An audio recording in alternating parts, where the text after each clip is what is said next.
Asubuhi ya leo ningependa kusoma neno ambalo ni kichwa cha ujumbe. Nitakwambia Mungu wetu utupigania vita, kwa sababu Mungu ni Mungu wa vita.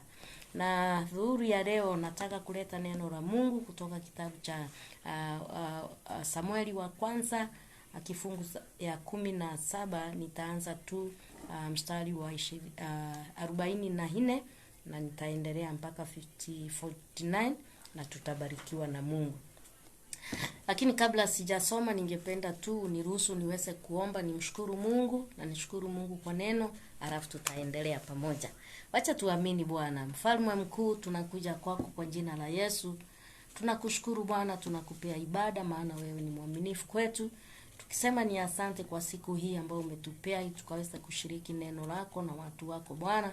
Tukisema ni asante pia kwa neno maana litatenda makuu katika mioyo ya watu. Tabadilisha maisha yetu, litatutia nguvu, litatufanya tuendelee na imani hii ambayo tuliachiwa. Tunaamini ya kwamba ili neno Jehova litaponya, litainua, litatujenga kwa njia ya ajabu, litatutia moyo kwa utukufu wa jina lako. Nafunika kila mmoja ambaye anafuatilia, ambaye anasikiza kwa damu ya mwana kondoo, na nikiomba ya kwamba hiyo damu itakase kila mmoja wetu. Hiyo damu ya Kristo Yesu inene mema juu ya kila mmoja. Ni kwa jina kuu la mwana wa Mungu aliye hai ninaomba na kuamini. Tuseme amen. First Samuel chapter 17 from verse 44. Taendelea hapo na nitakusomea kwa Kiswahili. Maandiko inasema, Mfilisti akamwambia Daudi, njoo huku kwangu. Njoo huku kwangu.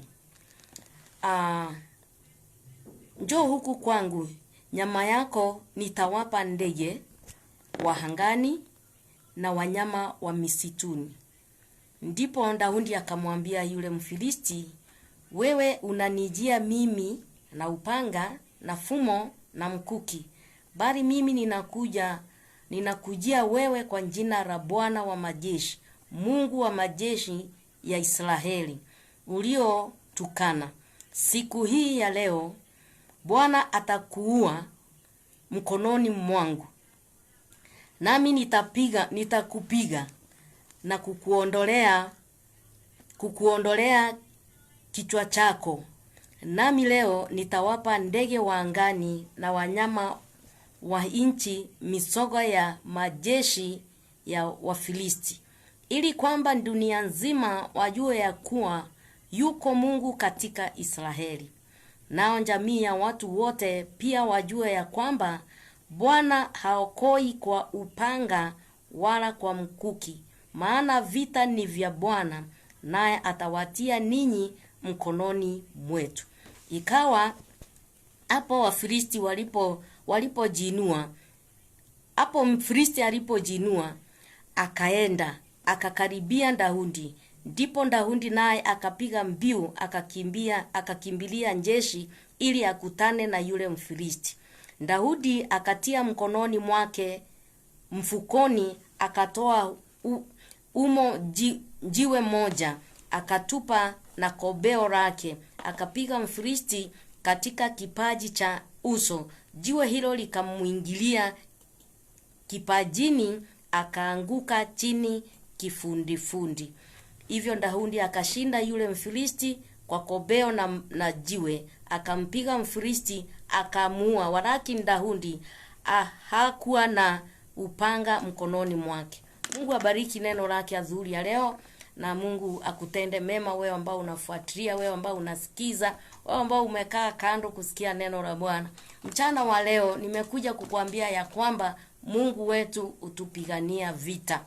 Hii hadithi ya Goliathi na Daudi tumesoma tukiwa hata Sunday school, tukasoma tukiwa watu wazima, mpaka leo tunaisoma kwa sababu neno la Mungu halizeeki. Neno la Mungu ni mpya kila saa, kila wakati, kila dakika. Daudi, nataka kukuambia hivi ya kwamba Daudi alikuwa mtu wa Mungu na alisimama katika pengo ya kumpigania Mungu ama kupigana vita vya kiungu. Na Mfilisti naye alipigana katika hali ya kimwili. Nataka kukuambia aje msikizaji, mtazamaji, mchana wa leo, wakati wote kukuwe na vita. Vita upiganwa kwa wale waelevu katika ulimwenguni wa kiroho, Wale wanakuja katika ulimwengu wa kimwili wakati mwingi wanajipata wameshindwa. Nataka kukuambia ya kwamba Daudi alijua kupigana vita. Nataka uangalie maneno Mfilisti alimwambia ya kwamba wakati walikutana kwa vita, alimwambia njoo huku kwangu kwa sababu leo nyama zako nitawapea ndege za angani na wanyama wa msitu. Lakini Daudi kwa sababu alikuwa anajua amekuja kupigana vita kwa utukufu wa jina la Mungu, alikuja kupigana vita kuondoa aibu kwa wana wa Israeli ambao ni wana wa Mungu. Alimwambia hivi na yeye akamwambia ya kwamba unanijia mimi na upanga na fumo na mkuki, bali mimi ninakuja kwako kwa jina la Bwana wa majeshi. Wapendwa, ninajua ya kwamba katika maisha tunayoishi Goliathi ni wa aina nyingi, na Goliathi huja kwa mfano kama wa Daudi. Mfano wa Goliath. Goliath alikuwa amevaa silaha za vita. Alikuwa mtu mkubwa sana. Alikuwa na sauti ya kutisha, ya kwamba wanajeshi wa Israeli wakisikia sauti yake walikuwa wanatoroka. Wakimwangalia vile amevaa, walikuwa wanajiona wawe ni duni ama wao wako wadogo sana. Wakisikia na wakiona mifumo ile amebeba, walikuwa wanamuogopa kwa sababu alikuwa amevaa sura ya kutishia.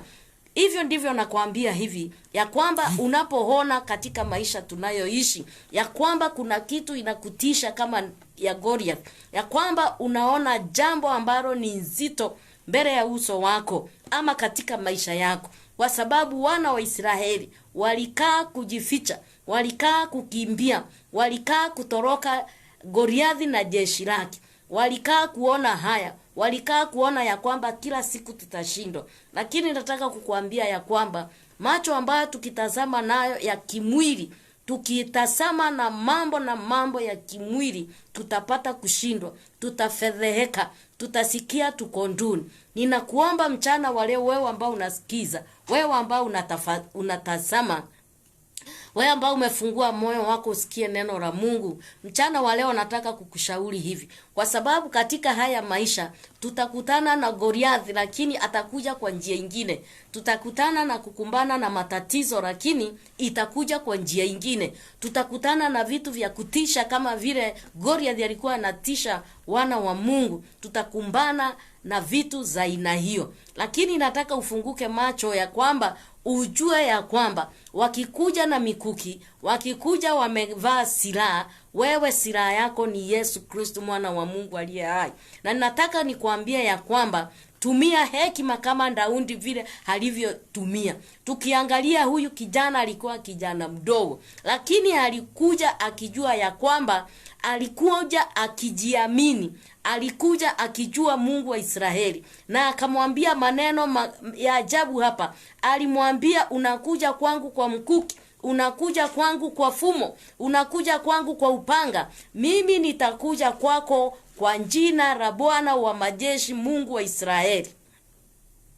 Wapendo, wakati tutakapojua ya kwamba kuna nguvu kwa kutaja jina la Mungu wa Israeli, kuna nguvu kwa kutaja damu ya Yesu, kuna nguvu kwa kutaja jina la Bwana wa majeshi, tutashinda vita vya kila aina. Tutashinda vita vya uchawi, tutashinda vita ambavyo tunakumbana navyo siku baada nyingine, tutakumbana nazo na tutakuwa washindi, kwa sababu katika Kristo Bwana sisi tusaidia washindi. Bwana Yesu asifiwe sana. Huyu kijana alipoangalia Goliath, aliona jinsi amevaa, lakini haikumtisha. Alisikiza maneno yake ya kwamba akimwambia leo nyama zako nitazipea ndege za wangani na wanyama wa mwituni. Yeye hakuona akikufa, aliona akimuua. Tafadhali ni vizuri ujue ya kwamba kufunguka macho yako ya kiroho ni mzuri sana, kwa sababu huyu mtu Daudi alipoambiwa leo nitakuua na nyama zako nitapea ndege za angani na wanyama wa msituni, hakufikiria atakufa,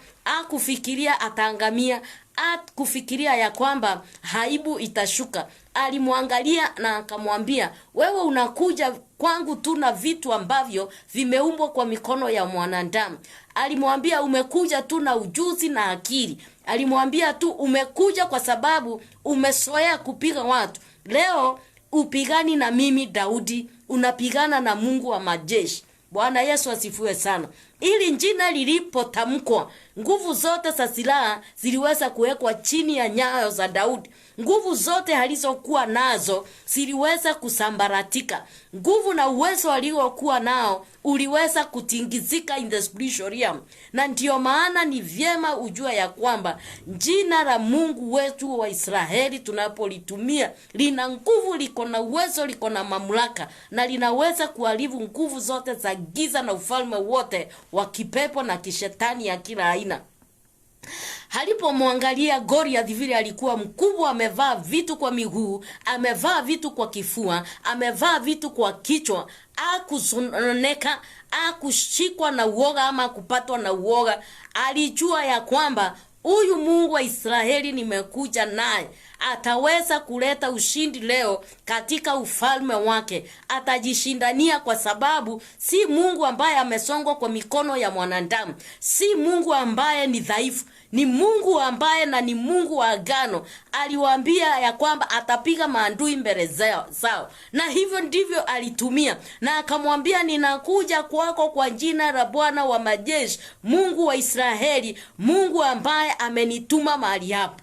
Bwana Yesu apewe sifa. Nataka kukuambia hivi ya kwamba vita tunavyopigana, tutapigana na tutashinda wakati ule tutapata ufunuo ya kwamba Mungu wetu ambaye tumembeba akona nguvu, akona uwezo, akona mamlaka na anaweza mambo yote. Kwa hivyo nikiangalia Daudi, niliona ya kwamba alijiamini mwenyewe. Yaani alijiamini ya kwamba katikati ya wanajeshi wa Israeli, alijiamini kwamba yeye anaamini Mungu kuwa leo ni siku ambayo aibu inakuja kuondoka Israeli. Mpendwa, nataka kukuambia haja mchana wa leo. Kuna hali unapitia ambayo ikizungumza kama ya Goliathi unajificha. Kuna vitu unapitia ya kwamba ukiona katika macho yako ya kawaida unaona ni mlima. Kuna vitu vinakuja kwako katika maisha yako unaona kama silaha ambazo zinakuja kukumaliza. Mchana wa leo nimekuja kukutia nguvu, nikwambia ya kwamba uko na jina la Kristo Yesu, uko na damu ya mwana kondoo, wewe ni mwana wa ahadi, mwana wa agano. Hizo nguvu hazitakumaliza katika jina la Kristo mwana wa Mungu aliye hai. Daudi alijua ya kwamba Mungu wa majeshi wa Israeli alikuwa na agano nao. Kwa hivyo walikuwa wanajua tuko na ahadi ndani ya Kristo Yesu. Tuko na agano katika Bwana. Yeye ndiye aliwaambia ya kwamba maadui zenu wote nitawafukuza, na kila mahali mtakanyanga hiyo ardhi nitampea. Kwa hivyo Daudi alikuwa anajua ya kwamba wao ni watu ambao wako na agano na Mungu, na ndio maana alimwambia, nimekuja kwako kwa jina la Mungu wa majeshi, Mungu wa Israeli, ambaye ahadi na agano zake asivunjiki milele na milele. Alipokutana na Ibrahimu, alimwambia ya kwamba wale watakulaani nitawalaani, wale watakubariki nitawabariki.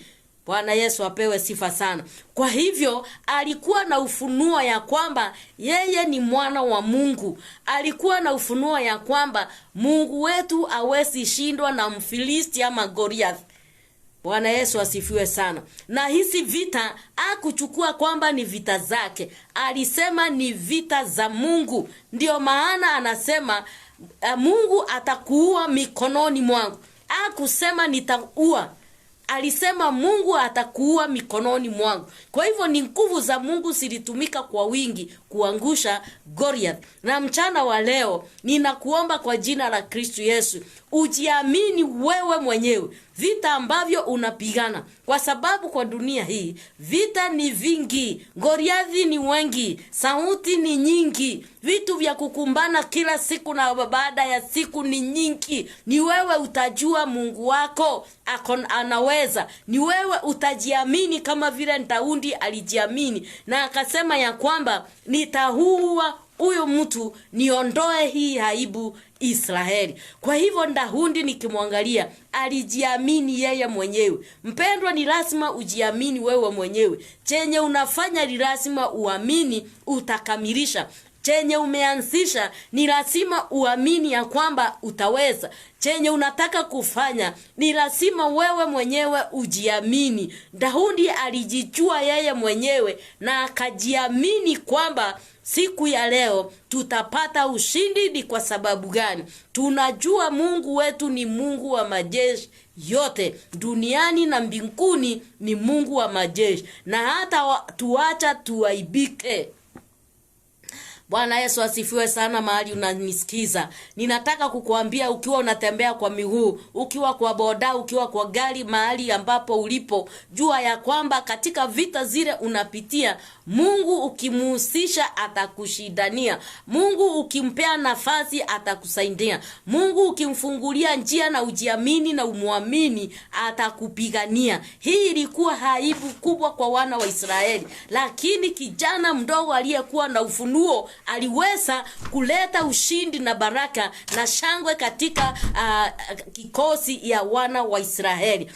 Ninataka kukuambia haja ingine. Daudi alikuwa na confidence, yani alikuwa mjasiri. Hata anapoongea na mtu mkubwa sana ambaye alikuwa mrefu na amevaa vitu vingi vya vita, alikuwa na confidence ya kwamba wewe unanikujia mimi, hata kama ni mdogo, unanikujia na vitu kadhaa, lakini mimi leo ninataka kutumia jina la Mungu wangu na ninajua litafanya kazi. Mpendo, acha nikwambie, jina la Yesu linafanya kazi. Jina la Mungu wetu linatupatia ushindi. Jina la Mungu wetu liko juu ya mikuki. Jina la Mungu wetu liko juu ya fumo za kila aina. Jina la Mungu wetu liko juu ya Goliath. Jina la Mungu wetu linaweza mambo yote. Ni tamanio langu uweze kujua ya kwamba Mungu anaweza kukupigania vita vya kila aina. Na walipokuwa wakiendelea kuzungumza, maandiko inasema akamkimbilia,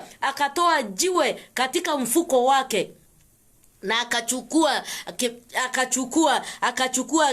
chombo chake ya kufanya kazi na akaisungusha na akampiga mpaka mtu akaanguka. Wacha nikwambie, kuna nguvu katika jina la Kristo mwana wa Mungu aliye hai. Siku ya leo nimekuja kukuambia ya kwamba jiamini wewe mwenyewe. Vita ambavyo unapitia, simama useme nitashinda. Iwe ni magonjwa, usione kama unaisha, sema hapana, kwa jina la Mungu wa majeshi wa Israeli, mimi nitashinda hii vita. Iwe ni kubwa, iwe ni ndogo, iwe inakunyemelea ama unainusa mahali, useme kwa jina la Kristo mwana wa Mungu aliye hai, Mungu wa Israeli, utaniondolea hii aibu. Wengine tumeingia kwa aibu pasipo kujua. Wengine tumeingia aibu tukiwa tunajua. Wengine tumepenya mahali tukajikuta tukwashinda. Utajiondoa aje pale mpendo, isipokuwa ni Mungu akuondoe, isipokuwa ni kumtegemea Mungu akushindanie, isipokuwa ni kulitia jina la Mungu wetu. Wana wa Israeli hawakuwa na njia ingine. Walipokuwa wakiona Goliath, walikuwa wanamtoroka. Walipokuwa wanasikia sauti yake tu, walikuwa wanakimbia. Na hata katika dunia tunayoishi leo, kuna vitu unasikia uoga. Kuna vitu unajua zimekupata, unaona ni uoga. Unaona tu ni kushindwa, unashindwa. Mchana wa leo nimekuja kukutia moyo. Nikwambie kwamba kila hali unayopitia, kila shinda ambayo unapitia, kila tatizo ambao unalipitia, wewe siku ya leo, Mungu wa majeshi, Mungu wa Israeli atakuja kukupigania vita vya kila aina. Nguvu za giza kuinukia, Mungu wa majeshi anaweza kukusiondoa na akakufanya usimame na uendelee na safari hii katika jina la Kristo mwana wa Mungu aliye hai. Mchana wa leo nimekuja kukuambia ya kwamba vita vyetu hatutashindana kwa mkuki, hatutashindana kwa fumo, hatutashindana kwa mavazi ambayo tunavaa. Tutashindana kwa jina la Yesu wa Kristo, kwa Mungu wa majeshi, Mungu wa Israeli ndiye atatuwezesha kupigana vita. vita. Vita ni za aina nyingi. Zinaweza kuwa kwa familia, zinaweza kuwa kwa biashara, zinaweza kuwa kwa marafiki, zinaweza kuwa mahali unaishi, zinaweza kuwa ni za maisha yako unapitia, zinaweza kuwa ni mwili wako umefinyiliwa. Ninataka kukuambia haya mpendwa mchana wa leo. Kuna nguvu katika kutamuka jina la Bwana wa majeshi. Yeye ndiye Mungu atendaye mambo makuu. Yeye ndiye Mungu uponyaye. Yeye ndiye Mungu okoaye. Yeye ndiye Mungu udumishaye. Yeye ndiye Mungu apiganaye vita. Na mchana wa leo nimekuja nikuhubirie, nikuambia ya kwamba Mungu atakupigania vita vya kila aina. Usiogope. Daudi hakuogopa. Daudi hakuogopa sauti ya Goliath. Daudi hakuogopa mavazi ya Daudi. Daudi hakuogopa silaha za Goliath. Daudi alisimama na akasema, siku ya leo hata wewe nitakuua na kichwa chako nitakukata, na misoga ya majeshi yako ya Wafilisti nitaipeana kwa wanyama wa polini. Mchana wa leo nataka kukuambia aje, tumia kinywa chako. Vile shetani anakutisha, na wewe mtishe kwa neno la Mungu. Vile shetani anakugandamiza, hata wewe inuka kwa ufahamu ulio nayo na kwa imani ulio nayo, ukaweze hata yeye kumfinyilia na kumseta na kumgandamiza, na utaona utukufu wa Bwana, utaona wema wa Bwana, utaona mbingu zikifunguka kwa ajili yao. Siku ya leo akamwambia aje, nitakuua. Mungu wangu atakuua. Bwana atakuua mkononi mwangu, nami nitakupiga na nitakuondolea kichwa chako. Bwana Yesu asifiwe sana. Yeye alimwambia, ninakuja kwako kwa mkuki na fumo, lakini naye anamwambia siku ya leo Mungu anakuua. Wapendo, wacha tuone Mungu katika hali, hata kama ni hali ngumu. Hii ilikuwa hali ngumu. Daudi ninampenda kwa sababu kumwambia nimekuja kwako kwa kobeo, nimekuja kwako kwa mawe, nimekuja kwako kwa nguvu zangu na kwa elimu yangu na ujuzi ule ambao niliokuwa nao nikiwa kichakani, nikaua ndubu, nikamuua simba. Kumwambia hiyo maneno yote. Alisimama na akamwambia ya kwamba hata na mimi leo Bwana atakuua mkononi mwangu. Kwa hivyo alitegemea nguvu za Mungu za kuua Goliath. Alijua ni Mungu atamuua. Alijua ni Mungu atamsaidia. Alijua ni Mungu atamwezesha. Mchana wa leo mpendo, wacha nikwambie, fika mahali unaweza kufunguka macho uone ni Mungu atakusaidia, ni Mungu atakuwezesha, ni Mungu atakupea hekima, ni Mungu atakupea maarifa, ni Mungu atakusaidia, ni Mungu atakuelekeza, ni Mungu atakupa nguvu, ni Mungu atakusaidia. Wakati mwingine tunaona ni pesa zetu, tunaona ni hekima yetu, tunaona ni elimu zetu, tunaona ni vitu na utajiri wetu. Mchana wa leo nataka ya kwamba ujua ya kwamba ni Mungu aliweza kumuua Goliath akitumia Daudi, na akamwambia siku hii ya leo Bwana atakuua mkononi mwangu. Inamaanisha aje? Mungu atanitumia nikuue. Kwa hivyo ni Mungu alimtumia kama chombo kuondoa aibu katika jeshi la Israeli. Mpendo, wacha nikwambie, katika dunia tunayoishi, katika jamii tunazoishi, kuna wengine kuna aibu fulani iko katika familia, kuna aibu fulani iko katika kanisa, kuna aibu fulani iko katika ndoa, kuna aibu fulani iko katika biashara, kuna aibu fulani katika maisha yako. Ni Mungu akusaidie uiondoe kwa utukufu wa jina lake, ili aweze kutukuzwa, aweze kuabudiwa. Watu wakikutazama waseme ya kwamba yule ndugu alisaidiwa na Mungu, yule pastor alisaidiwa na Mungu, yule mzee wa kanisa alisaidiwa na Mungu. Kwa hivyo akamwambia nitakuwa Bwana atakuwa mkononi mwangu, nami nitakupiga, nitakuondolea kichwa chako, nami leo nitawapa ndege wa angani na wanyama wa nchi misoga ya majeshi ya Wafilisti. Bwana Yesu asifiwe sana. Nataka uone utofauti mpendwa. Uone Goliath alipozungumza, alimwambia nitakuwa na nyama zako nitawapea ndege na wanyama, lakini Daudi akizungumza anamwambia Mungu wa majeshi, Mungu wa Israeli, Mungu atakuwa mkononi mwangu, na wewe na majeshi yako nitawapea misoga majeshi yako. nitawapea wanyama na ndege za porini. Mchana wa leo nataka kukuambia ya kwamba kuna nguvu tunapomtumainia Mungu. Kuna ushindi tunapomtumainia Mungu. Kuna uwezekano tunapomtumainia Mungu. Hawa wapendwa waliishi kwa aibu, waliishi kwa kutetemeka, waliishi kwa uoga, wakisikia Goliath wanapotea, wakisikia sauti wanapotea. Hata wewe katika maisha yako kuna sauti unasikia umekosa nguvu. Kuna vitu unaona unasikia umedunishwa. Kuna vitu unaona ama vinakujia, unaona kana kwamba wewe si wa maana tena. Mchana wa leo nataka kukuambia ya kwamba kuna Mungu anaweza kukupigania vita vyako. Kuna Mungu anaweza kuondoa aibu. Kuna Mungu atakukujia. Kuna Mungu atakushika mkono. Kuna Mungu atakuelekeza. Kuna Mungu atakutetea. Kuna Mungu wetu ambaye atakuponya. Kuna Mungu atakuondolea matatizo. Kuna Mungu atakuinua. Kuna Mungu atakutana na tamanio la moyo wako. Kuna Mungu atakuja kupangusa machozi. Kuna Mungu ataondoa aibu ya kila aina ili ukaweze kumtukuza na kumwabudu, kwa sababu ni yeye peke yake anastahili kuabudiwa. Mchana wa leo mpendwa, nataka kukuambia aje. Daudi alipoona Goliath hakupoteza muda wake.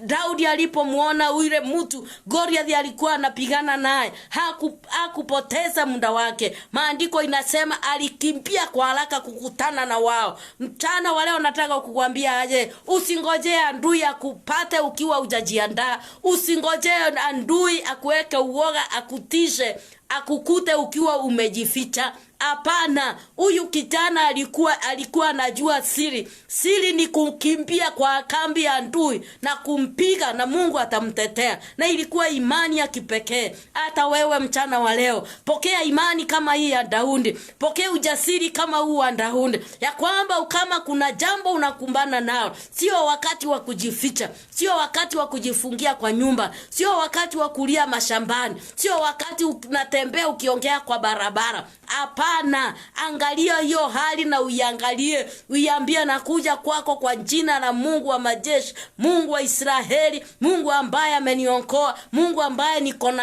ahadi na yeye, Mungu ambaye hata niaibisha.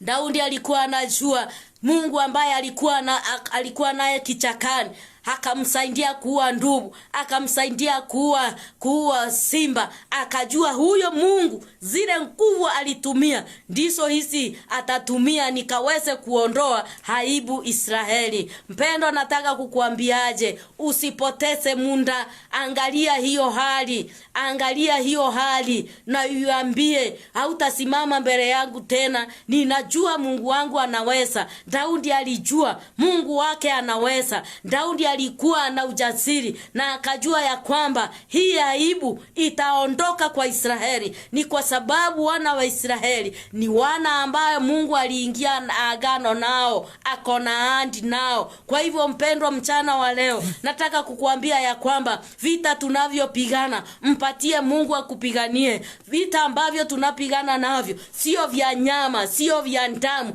viko katika ulimwenguni wa kiroho, na tunamshinda shetani kwa kupiga magoti na kulitia jina la Mungu wetu wa Israeli. Leo utakutana na Goliath life, lakini mambo tunayopitia nayo imekuja kwa sura kama hiyo, lakini unaweza kuitambua na ujue uiambie kwamba hautaniangamiza. Hata kama umejibandika jina Goliath, hautaniangamiza. Mimi nitaishi kwa utukufu wa jina la Bwana. Iwe ni magonjwa imejibandika majina, iambie hautaniangamiza. Mimi ni mwana wa ahadi, niko na ahadi na agano ndani ya Mungu wangu, ya kwamba alipigwa nikapona, ya kwamba ni mtetezi wangu, ya kwamba anaweza mambo yote na ataniwezesha hata jambo hili. Mpendo, nataka kukutia moyo mchana wa leo, nikwambie Mungu wa Israeli, Mungu wa majeshi anaweza kukutoa katika hiyo hali ambayo unaangalia unaona kama unaisha,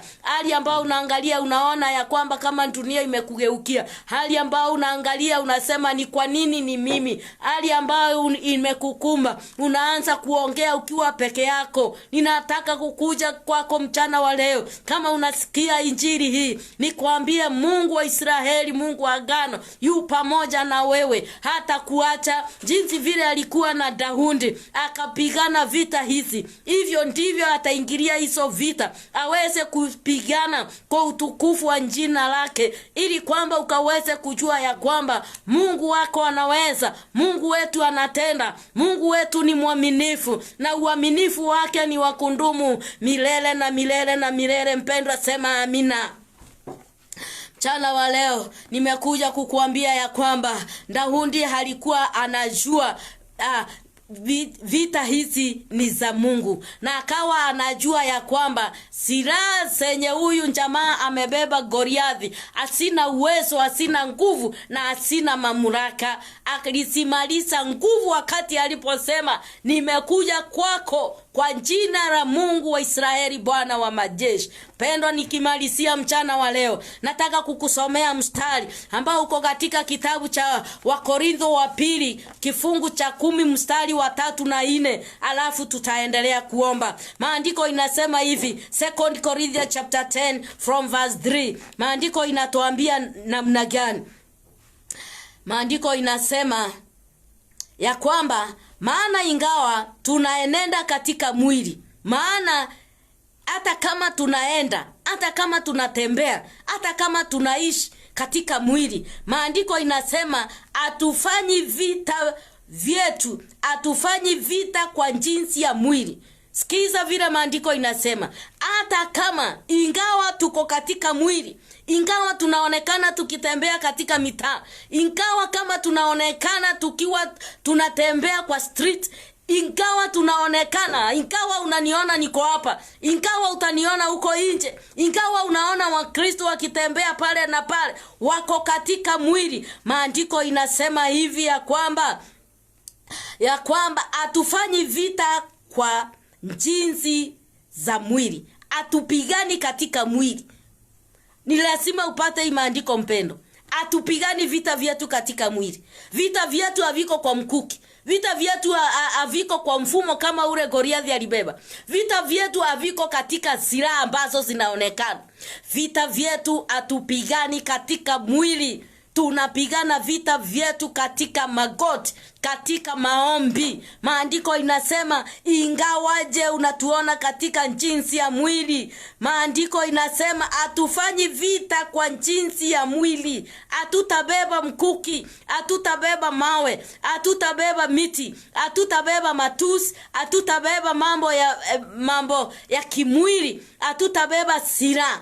Tunapigana vita vyetu katika hali ya kiroho. Maandiko inasema hivi, maana silaha za vita vyetu si za mwili. Silaha zetu asiko katika mwili. Silaha zetu sio za kubeba kwa barabara. Silaha zetu hautaziona, silaha zetu hausioni. Silaha zetu asiko katika mwili, bali zina uwezo katika Mungu ya kuangusha ngome. Tunaziangusha ngome wapi? Tunaangusha ngome kwa maombi. Tunaangusha ngome aje. Tunaangusha ngome kwa imani. Tunaangusha ngome aje. Tunaangusha ngome kwa ufahamu na ufunuo tulio nayo, tukiona kuna vita kama hizi za Goliath.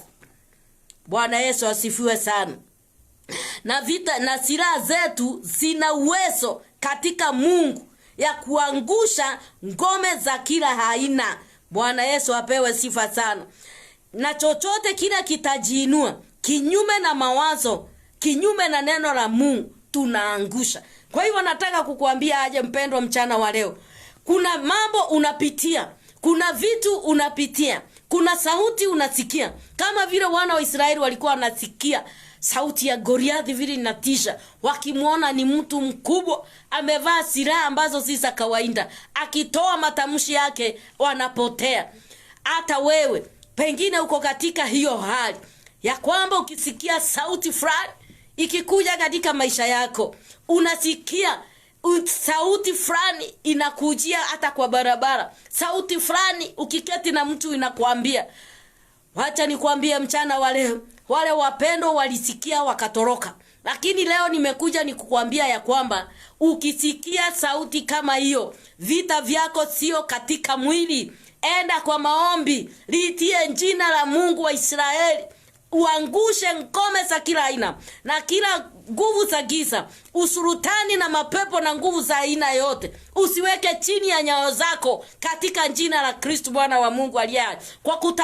Kwa kutamka mambo ya ushindi, kwa kutamka mambo ya imani, kwa kutamka mambo ambayo ina matumaini. Daudi aliweza kushinda vita ambavyo jeshi ya Israeli ilikuwa inapigana kila siku, kila saa, kila dakika. Wamehama kwa manyumba zao, wamekuja kupigana na Wafilisti. Lakini siku moja mtu ambaye alikuwa anajua Mungu, mtu ambaye alikuwa ni mjasiri, mtu aliyekuwa na ufahamu, mtu ambaye alikuwa anajua ni matisho tu ya mdomo, tukienda kwa jina la Mungu tutamshinda, alienda katika huo ufunuo. Na maandiko ikasemaje?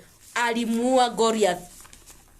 Nikimalizia verse 51, ndipo Daudi akapiga mbio, akasimama juu ya Mfilisti, akautoa upanga wake, akaufuta alani mwake, akamuua, akamkata kichwa kwa upanga huo. Nao Wafilisti walipoona ya kuwa shujaa wao amekufa, wakakimbia. Mchana wa leo nataka kukuambiaje? Nguvu za giza zitashindwa, nguvu za mapepo zitashindwa, maroho machafu ya magonjwa itashindwa ukimtumainia Mungu, ukifix kwa imani na ukienda kwake kwa ujasiri. Useme ya kwamba huu mwili ni mwili wa Kristo, kazi hii nimepewa na Mungu. Unazungumza, unasema kwa ujasiri, unasema kana kwamba wewe una nguvu na unaweza, unajua kile unasema. Daudi alijua kile anasema. Daudi alijua anakuja kupigana na nani. Daudi alijua ana ufunuo. Daudi alimjua Mungu ataibisha. Daudi alijua kabisa hata kama ako mdogo anaweza kutoa aibu kwa jeshi la Israeli. Mchana wa leo mpendwa, nataka kukuambia aje, hiyo aibu haitakuona katika jina la Yesu Kristo. Shetani akuletea aibu ya kila aina, akufinyilie. Nimekuja kutangaza kwa mitambo hii ya kwamba huyo pepo, huyo shetani imeshindwa kwa jina la Kristo Mwana wa Mungu aliye. Hautakaa kwa uoga, hautakaa ukijifungia kwa nyumba, hautakaa ukitetemeka siku baada nyingine, hautakaa ukilia kwa sababu umesikia sauti, ukasikia maelekezo, ukasikia mambo ambayo inakuvunja moyo. Hautakaa ukilia siku baada nyingine. Hata wana wa Israeli hawakukaa pale pangoni kwa milima wakingojea vita siku ya baada nyingine. Siku yao ya ushindi ilipokuja, Daudi alikata ile kichwa na akakibeba. Mchana wa leo, kichwa yoyote ambaye imekusuiria, mapepo ambaye imekusuiria, nguvu za giza ambazo zinakuinukia, mchana wa leo tutashinda kwa jina la Kristo Mwana wa Mungu aliye hai, Bwana wa majeshi, Mungu wa Israeli. Yeye aliyeko na yuko na atakuwa milele na milele. Yeye ambao ufalme wake hautatingizika, yeye ambao ufalme wake utandumu, yeye ambao ufalme wake hauna mwanzo na hauna mwisho. Huyo Mungu ndiye atatusaidia. Na tunakuja kwa hili jina la Kristo Mwana wa Mungu aliye hai, tukijua ya kwamba hizi vita sio vyetu, viko na mwenyewe. Mpe nafasi Mungu akupiganie, mpe nafasi Mungu akushindanie, mpe nafasi Mungu apate kukupangusa machozi. Mchana wa leo ninajua ya kwamba unafuatilia neno la Bwana. Niko nakwambia hivi mpendwa ya kwamba usikue una sita. Yaani ukiona vita una sita, unatetemeka. Mambo ikija katika maisha yako, wewe ni wakulia siku baada nyingine. Saa nyingine kuna wakati unasema nataka kujisimamisha, nione huyu Mungu kama atatenda. Na mpendo, wacha nikwambie, ukifika hiyo hali Mungu atakuja. Ukifika mwisho, huo ndio mwanzo wa Mungu. Ukifika mwisho kwa kulia, huo ndio mwanzo wa Mungu. Na mchana wa leo nataka nikimaliza nikuambia aje, vita vyetu sio vya nyama wala damu. Vita vyetu ni vita vya kiroho, na tutashinda tukilitamka jina la Bwana. Tukikaa katika maisha ya Mungu ile anapenda tukae, tutamshinda shetani, tutashinda wachawi, tutashinda nguvu za giza, tutashinda mapepo ya kila aina, tutashinda sauti ya kila aina hata kama ni ya Goliath. Tutashinda vita vya kila aina vinavyokuja kwa njia hii. Tutajua na tutashinda kwa utukufu wa jina la Bwana. Mchana wa leo nataka kukuambiaje, Mungu wetu utupigania vita. Na nataka kukuambia vita zile unapigana, muhusishe Mungu, mtambue Mungu, jijue wewe, kuwa na imani, tembea kwa ujasiri, songa na mbele na utauona utukufu wa Bwana, utaona wema wa Bwana. Baada ya Daudi kuamini Mungu, aliona ushindi wa Bwana. Baada ya Daudi kujijaza na kusema ya kwamba sirudi nyuma, nitapigana na nitaondoa hii aibu, hiyo aibu iliondoka. Na mchana wa leo aibu ya kila aina itaondoka katika maisha yako. Magonjwa ya kila aina hayana uwezo na hayana nguvu juu ya maisha yako. Mungu wetu, Mungu aliye mkuu, anakuja kukushindania. Mungu anakuja kukutendea mambo makuu, na utukufu wote utamurundia Bwana.